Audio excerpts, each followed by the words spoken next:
Bonjour, héritier de la sagesse. Imaginez commencer la journée avec l'esprit clair, le cœur léger et la sensation que rien d'extérieur ne peut voler votre paix. C'est le cadeau que le stoïcisme offre lorsque vous plongez dans ses enseignements de manière profonde. Et dans les prochaines minutes, vous allez sentir ce changement de perspective se produire en vous. Petit à petit. Avant tout, respirez lentement. Sentez l'air entrer, sentez l'air sortir. Cette pause est déjà le premier pas pour voir le monde différemment, du point de vue de la maîtrise de soi. Commençons. Restez jusqu'à la fin car la dernière réflexion transforme la façon dont vous utilisez votre temps. La première réflexion, le pouvoir de la dichotomie du contrôle. La première réflexion est la plus puissante. Vous ne contrôlez presque rien, ni l'humeur des gens, ni le résultat des situations, ni le temps, ni ce que la vie décide de vous retirer. Mais vous contrôlez votre posture face à tout cela. Et c'est dans ce contrôle interne que réside la véritable et innégociable liberté. C'est la dichotomie du contrôle, la base de toute la philosophie stoïcienne. Lorsque vous donnez votre énergie pour essayer de changer ce qui est externe et indifférent, vous devenez anxieux et frustré. L'homme sage retire son énergie des variables externes et la concentre totalement sur ses propres actions, jugements et vertus. En faisant cela, vous devenez invulnérable aux caprices du destin. La deuxième réflexion, l'abandon de l'illusion de facilité. La deuxième réflexion vous invite à abandonner l'illusion que la vie devrait être facile. Marc Aurèle disait que lorsque vous vous réveillez, vous devez vous rappeler que vous rencontrerez des personnes difficiles, ingrates et imparfaites. Et malgré cela, vous devez agir avec vertu. S'attendre à ce que tout soit parfait ne fait qu'apporter frustration et réactivité. Les stoïciens appellent cette pratique préméditatio malorum, la préméditation des maux. Il ne s'agit pas d'être pessimiste, mais d'être réaliste. En vous préparant mentalement aux difficultés, aux malheurs et aux défis inévitables de la journée, vous volez leur pouvoir de choc. Quand le chaos arrive, vous n'êtes pas surpris, mais prêt à répondre avec calme et rationalité. La troisième réflexion, la valeur, réside dans votre usage de l'événement. La troisième réflexion concerne votre valeur. Vous n'êtes pas défini par ce qui s'est passé. Vous êtes défini par ce que vous choisissez de faire avec ce qui s'est passé. La vie, avec ses pertes et ses épreuves, teste votre force, mais c'est vous qui décidez comment réagir et ce que vous construisez à partir des décombres. L'événement en soi est neutre. C'est notre opinion sur l'événement qui le rend bon ou mauvais, comme nous l'a enseigné Épictète. La tragédie peut être vue comme une catastrophe finale ou comme une opportunité brutale de croissance. L'homme stoïcien choisit la deuxième option, transformant chaque obstacle en matériau pour renforcer son caractère, tout comme le feu trempe l'acier. Votre valeur est votre choix moral, et il est innégociable. La quatrième réflexion, la peur comme une histoire exagérée. La quatrième réflexion touche à la peur.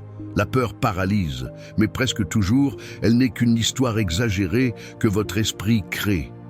Lorsque vous regardez la peur dans les yeux et que vous l'analysez froidement, elle diminue instantanément.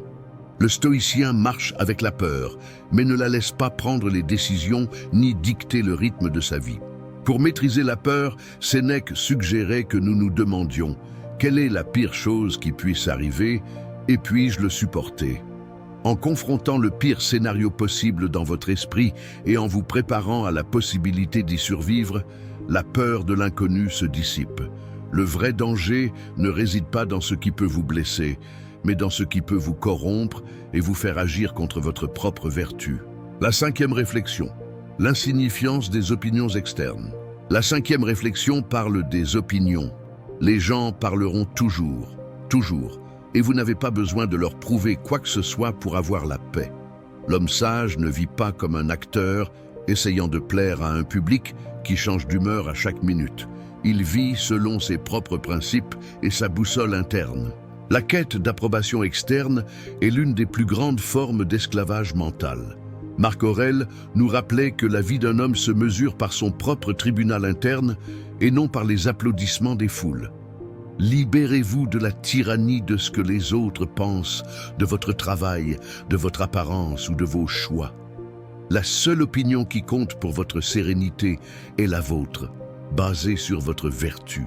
La sixième réflexion, le pouvoir de la discipline émotionnelle. La sixième réflexion concerne la discipline émotionnelle. Ne pas réagir dans le feu de l'action, ne pas répondre dans la colère, ne pas se perdre dans l'impulsion de l'offense ou du désespoir. Cette capacité à faire une pause crée du respect, crée de la présence et change la façon dont les gens vous voient. L'impulsion est la faiblesse humaine manifestée. La pause stoïcienne est le moment d'1 à 2 secondes que vous insérez entre le stimulus et votre réponse. C'est dans ce bref moment que vous exercez votre pouvoir suprême, le choix. La discipline émotionnelle ne consiste pas à ne rien ressentir, mais à ne pas permettre que le sentiment dicte votre action. C'est la preuve que vous êtes le maître de votre esprit et non l'inverse. La septième réflexion, la simplicité et le contentement. La septième réflexion est la simplicité. L'esprit compliqué souffre. L'esprit simple vit dans le contentement. Lorsque vous réduisez les excès, les attentes et les comparaisons, vous réalisez que vous aviez déjà suffisamment pour être heureux, mais vous étiez trop occupé à regarder à côté. Le contentement stoïcien n'est pas l'inertie, mais l'appréciation de ce que l'on a ici et maintenant, au lieu de l'éternelle quête de ce qui manque. En simplifiant votre vie matérielle, vous libérez votre esprit pour les plaisirs véritablement précieux, l'amitié, la vertu, la gratitude et le temps. La complexité de la vie moderne est l'ennemie silencieuse de la paix intérieure. La huitième réflexion, le prix de la vertu, par la discipline. La huitième réflexion dit que tout a un prix. Votre paix a un prix, votre maturité a un prix, votre croissance a un prix, et ce prix est votre discipline, votre constance, votre courage de faire ce que la majorité évite de faire. La vertu n'est pas donnée. Elle est conquise quotidiennement par l'effort et le sacrifice des plaisirs momentanés. Le stoïcien comprend que la douleur de la discipline est toujours moindre que la douleur du regret. Le prix d'une vie de principe est le renoncement à la légèreté et à la paresse. Payez le prix de la discipline aujourd'hui pour que demain vous puissiez profiter de la liberté inébranlable. La neuvième réflexion, le propos comme boussole. La neuvième réflexion concerne le propos. Un homme sans propos se distrait avec n'importe quoi. Un homme avec un propos devient inévitable. Lorsque vous savez qui vous êtes et ce que vous cherchez, votre énergie change, votre posture change et votre force intérieure apparaît. Le propos, le télos, est votre raison d'être. C'est la raison pour laquelle vous vous levez et le guide pour prendre des décisions difficiles. Un propos fort agit comme une boussole morale, empêchant votre esprit de se perdre dans des pensées vides ou votre temps d'être gaspillé dans des activités frivoles. La clarté du propos est l'antidote le plus puissant contre l'anxiété existentielle. La dixième réflexion, le rappel de la finitude. Et la dixième réflexion, celle qui change le plus de vie, est le rappel de la finitude. Vous partirez un jour, tous partiront. Et c'est précisément pour cela que chaque geste compte, chaque mot compte, chaque choix compte. La vie est trop courte pour vivre en réagissant à ce qui n'en vaut pas la peine. Le memento mori est l'invitation à l'urgence vertueuse. En vous rappelant que votre temps est limité, les petites querelles, les rancunes et les préoccupations superficielles perdent immédiatement leur pouvoir. Vous êtes forcé de demander: est-ce que j'utilise mon temps précieux d'une manière alignée avec mes valeurs?